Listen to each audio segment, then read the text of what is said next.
আসসালামু আলাইকুম। Digital marketing fundamental কোর্সের আমাদের আজকের আলোচনার বিষয় ইনস্টাগ্রাম হ্যাশট্যাগ। তো প্রথমেই আমরা জানব যে ইনস্টাগ্রাম হ্যাশট্যাগ আসলে কি? What is Instagram hashtag? একটি ইনস্টাগ্রাম হ্যাশট্যাগ হলো একটি হ্যাশ সিম্বল যেটি আসলে ইনস্টাগ্রাম প্ল্যাটফর্মের যেকোনো কনটেন্টকে ক্যাটাগরাইজ করতে ব্যবহৃত হয়। When a user adds a hashtag to their post or story, it becomes clickable. যখন কোনো ইউজার তাদের পোস্ট অথবা স্টোরিতে হ্যাশট্যাগ ইউজ করে তখন এটি আসলে ক্লিকেবল হয়। And by clicking on it user can view all other post that have use the same hashtag. এবং যখন কোনো ইউজার ক্লিক করে তখন যেসব পোস্টে একই হ্যাশট্যাগ ইউজ করা হয়েছে সবগুলো পোস্ট সে দেখতে পায়। তো এখন আসি হোয়াই ইনস্টাগ্রাম হ্যাশট্যাগ, কেন আসলে ইনস্টাগ্রাম হ্যাশট্যাগ ব্যবহার করা উচিত বা ব্যবহার করব। প্রথমে রয়েছে ক্যাটাগরিজেশন। হ্যাশট্যাগুলো নির্দিষ্ট বিষয়, থিম বা কিওয়ার্ডের উপর ভিত্তি করে কন্টেন্টকে ক্যাটাগরিজ করে থাকে। উদাহরণস্বরূপ, যদি আপনি একটি সুন্দর সূর্যাস্তের ছবি পোস্ট করেন তাহলে আপনি সেই বিভাগের সাথে আপনার কন্টেন্টকে কানেক্ট করার জন্য সানসেট, নেচার, ফটোগ্রাফি ইত্যাদি হ্যাশট্যাগ ব্যবহার করতে পারবেন। যখন কোনো ইউজার এই সানসেট, নেচার এবং ফটোগ্রাফির উপর ক্লিক করবে তখন আপনার এই হ্যাশট্যাগের আন্ডারে যতগুলো পোস্ট আছে সবগুলো পোস্ট সে দেখতে পারবে।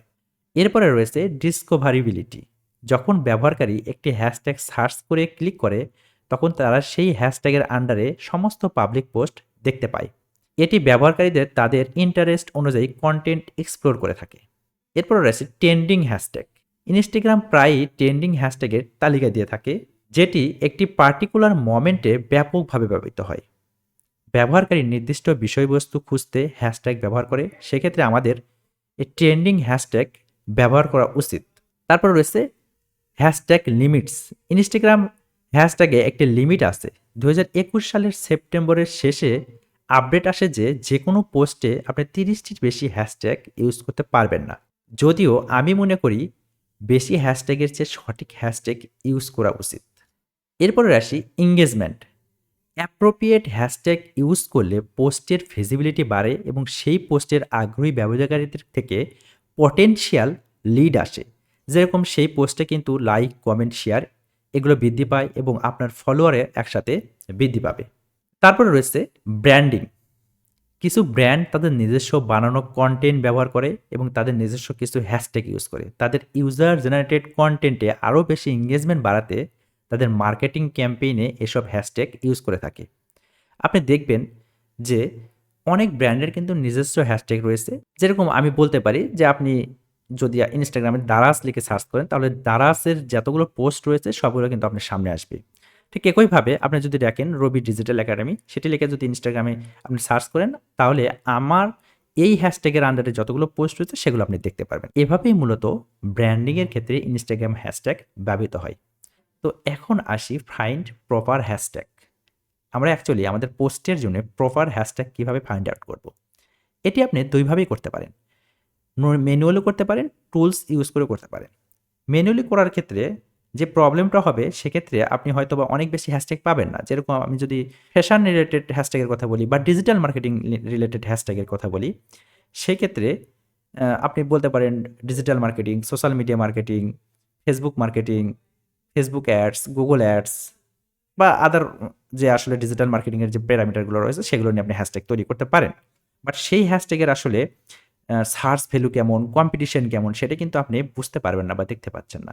সেক্ষেত্রে অবশ্যই আমি রিকমেন্ড করব আপনি টুলস ইউজ করবেন। তো টুলস ইউজ করার ক্ষেত্রে আমরা এখানে 2 টা টুলস আসলে রিকমেন্ড করব। একটি হচ্ছে ট্যাগ ব্লেন্ডার। ট্যাগ ব্লেন্ডারের মাধ্যমে আপনি খুব সহজেই কিন্তু আপনার নিশ অনুযায়ী হ্যাশট্যাগ খুঁজে পাবেন। তো আমি যদি ট্যাগ ব্লেন্ডার একটু কপি করে গুগলে গিয়ে লিখি তাহলে বিষয়টি আরও ক্লিয়ার হবে আপনাদের কাছে। তো আমি কপি করার পর এখানে এসে যদি পেস্ট করে দিই, পেস্ট করে দিলাম তাহলে আসলে বুঝতে পারবো যে আসলে ট্যাগ ব্লেন্ডারের কাজ কি। দেখেন আমরা যদি একটু নিচের দিকে আসি, এখানে অনেকগুলো হ্যাশট্যাগ রয়েছে বা অনেকগুলো পপুলার নিশ রয়েছে। যেরকম আপনার রয়েছে, সাপোজ ধরেন আমি পপুলারের মধ্যে ক্লিক করলাম, দেন এখানে টপ 30 রয়েছে, টপ 60 রয়েছে এবং টপ 90 রয়েছে। অর্থাৎ আপনি খুব সহজেই বুঝতে পারবেন যে অ্যাকচুয়ালি কোন হ্যাশট্যাগুলো আমাদের ব্যবহার করা উচিত। টপ 30 সবচেয়ে ভালো হবে অবশ্যই, তারপরে টপ 16 এবং টপ 90।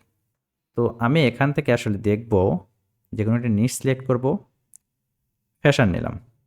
তো ফ্যাশনে ক্লিক করার পর আমি দেখতে পাচ্ছি যে ফ্যাশন রিলেটেড আমাকে এখানে অনেকগুলো হ্যাশট্যাগ দিয়েছে। আপনি চাইলে এখান থেকে কিন্তু ফ্যাশন রিলেটেড হ্যাশট্যাগুলো কপি করে নিতে পারেন। কপি করে নিয়ে আপনার যে পোস্ট সেখানে কিন্তু বসাইতে পারেন। কিছুটা আসলে আপনি মডিফাই করতে পারেন যে সব ধরনের হ্যাশট্যাগ আপনার নাও লাগতে পারে। যেরকম fashion blogger, fashion show, fashion Insta, fashionable. So এই সবগুলোর মধ্যে যে আপনার যে প্রোডাক্ট বা সার্ভিস তার সাথে যে ম্যাচ হবে এমনটাও না। আপনি এখান থেকে আসলে আপনার ম্যানুয়ালি আবার একটু দেখতে হবে। বাট এখান থেকে একটু প্রবলেম আছে। এইখানকার হ্যাশট্যাগ আপনি কিন্তু রিসার্চ করতে পারতেছেন না। শুধুমাত্র হ্যাশট্যাগ পাচ্ছেন। বাট সেই হ্যাশট্যাগ কিন্তু আপনি রিসার্চ করতে পারতেছেন না যে হ্যাশট্যাগের আসলে কম্পিটিশন কেমন বা সেই হ্যাশট্যাগের আসলে সার্চ ভ্যালু কেমন, এটা কিন্তু আপনি রিসার্চ করে বের করতে পারতেছেন না। এই কারণেই আমি রিকমেন্ড করব আপনি চলে যাবেন tool2.com হ্যাশট্যাগ জেনারেটর যে ইনস্টাগ্রামের টুলস রয়েছে সেটা। সো এখানে কপি করলাম। কপি করার পর আমি যদি এটা পেস্ট করে দিই দেন এখানে যাব, একটু ওয়েট করেন তাহলে বুঝতে পারবেন ব্যাপারগুলা। এখানে এসে আমি হ্যাশট্যাগ চাচ্ছি, সাপোজ ধরে নেন ডিজিটাল মার্কেটিং রিলেটেড আমি হ্যাশট্যাগ চাচ্ছি, ডিজিটাল মার্কেটিং লিখলাম। লেখার পর আমি যদি ক্রিয়েট হ্যাশট্যাগে দিই, একটু ওয়েট করেন হয়তো কিছুটা সময় নেবে। দেখেন আমি ডিজিটাল মার্কেটিং লিখে যখন এই tools.com-এ আসলাম, আসার পর সার্চ করলাম, এখানে দেখেন অনেকগুলো হ্যাশট্যাগ আমাকে দিয়েছে এবং তারা সেই হ্যাশট্যাগের ডিফিকাল্টি, তারপরে ভ্যালু অর্থাৎ সার্চ ভ্যালু কেমন সেটাও দিয়েছে। এখান থেকে খুব সহজেই কিন্তু আপনি এই হ্যাশট্যাগুলো নিতে পারবেন। এখন আমি যদি এই চেক আউটে ক্লিক করে দিই, তখন এই পাশে আমার হ্যাশট্যাগ কিন্তু এখানে অ্যাড হচ্ছে। এখান থেকে আমি খুব সহজেই কপি করে আমার পোস্টে বসায় দিতে পারবো। তো আজকের মূলত যে লেকচারটা ছিল সেই লেকচারটার আসলে টাইটেল ছিল এরকম, Instagram hashtag and schedule posting. কিন্তু অ্যাকচুয়ালি ভিডিওটা লেন্দি হয়ে যাবে, এ কারণে আসলে শিডিউল পোস্টিংটা এই ভিডিওতে দেখানো পসিবল হচ্ছে না। শিডিউল পোস্টিং কিভাবে আমরা একটা ইনস্টাগ্রামের পোস্ট তৈরি করতে পারি সেটা অবশ্যই গ্রাফিক্স থেকে শুরু করে সবকিছু সেখানে মেনটেন করা থাকবে। বিশেষ করে ইনস্টাগ্রামের পোস্টগুলো আসলে হয়ে থাকে গ্রাফিক্যালি, তো এই কারণে সেখানে আসলে গ্রাফিক্সের কিছু কাজ থাকে। সেগুলো নিয়ে আসলে এর পরবর্তী যে কোর্স রয়েছে সোশ্যাল মিডিয়া মার্কেটিং, সেখানে ইন ডিটেইলস আলোচনা করা হবে এবং ইনস্টাগ্রামের কিছু অ্যাডভান্স বিষয়ও সেখানে দেখানো হবে। অবশ্যই ফ্রি থাকবে কোর্সটি, কারণ পৃথিবীতে কোনো কিছু পেইড না, এই কথা মনে রাখবেন। আমার কাছে যেটি পেইড সেটি অন্য কারো কাছে ফ্রি, অন্য কারো কাছে যেটা ফ্রি আমার কাছে সেটা পেইড, এরকমই আরকি। তো আমি মনে করতেছি আজকের ভিডিওতে আপনারা বুঝতে পেরেছেন যে আসলে অ্যাকচুয়ালি ইনস্টাগ্রাম হ্যাশট্যাগ কী এবং আমরা কেন ইনস্টাগ্রাম হ্যাশট্যাগ ইউজ করবো, এবং ইনস্টাগ্রাম হ্যাশট্যাগ রিসার্চ করার জন্য আমরা মূলত এখানে দুটি টুলসের কাজ দেখিয়েছি। তো এই ভিডিওটি মূলত এখানেই শেষ করতেছি। দেখা হবে আর পরবর্তী ভিডিওতে। সে পর্যন্ত সুস্থ থাকবেন, ভালো থাকবেন। আসসালামু আলাইকুম।